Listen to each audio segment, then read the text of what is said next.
Yep. So you play as a blind girl called Ray, who's lost her cat. So her cat's called Nanny and it's gone wandering off. So They're really loud. it's pretty loud. She said this is made by one woman from the Netherlands. So a development studio called Tiger and Squid. Okay.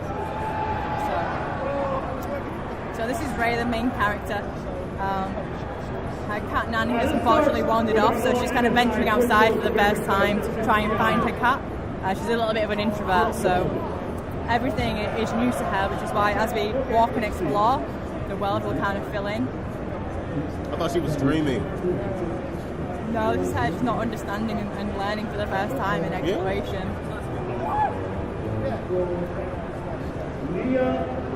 So this is more of a third-person exploration kind of game. And it's about your kind of like relationship with the character as well, and the experiences you go through with her. So because things are new to her, she's kind of like recalling things from her childhood.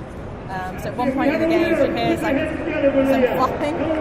So she thinks it's like, oh, it's like washing on a line, drying out. But it's actually a scarecrow. It's like full of in a field with like loads of crows around it, so it scares her. And you can see in her reactions that she becomes kind of closed off. She draws her arms in tight. The screen kind of goes dark around her. You can tell she's scared. So it's all about your relationship with her and what you kind of go through with her.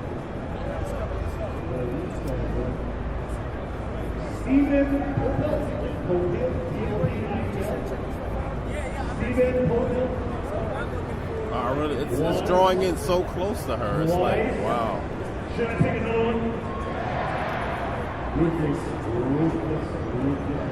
This is coming to Xbox One and to PC later this year. Oh, okay. I guess I assume PC, but okay, nice. So she thinks it's a fountain, and she gets too close, she realizes it's actually a water pipe, because she hears the dripping, so she's like, oh, it's water. So that was the notification to the player that this is really what it is, but she thinks it's this. Yeah. Okay. And there's loads of different things in the game, so there's a lot about play. So here we go, this is the washing. So she's hearing this sound, like this flapping. So she's like, oh, it's laundry, which she realizes from from a home and a house. It's actually a scarecrow. Okay. That's interesting. It's crows around and she doesn't like. So are there like environmental puzzles, or is she just... There's different things in there, so there's a few different kind of like puzzles in there, a few different routes you can take as well, so you can kind of play it and come back to it and go a different way and realise different things that you might not have found before. And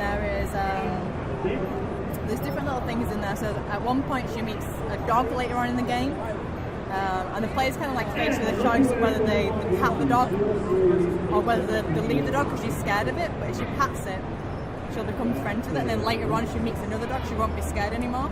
But should she be? That's the thing. I know what you mean, though. Yeah. But she's learning and adapting to... Exactly, yeah. Like we all had to do and still do.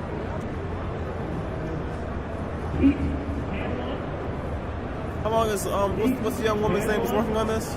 She's called Sherida. Okay. How long is she working on it? It looks good. She's been working on it for a couple of years. And she's working out of our development studio at the minute, so we're offering her help with getting it finished.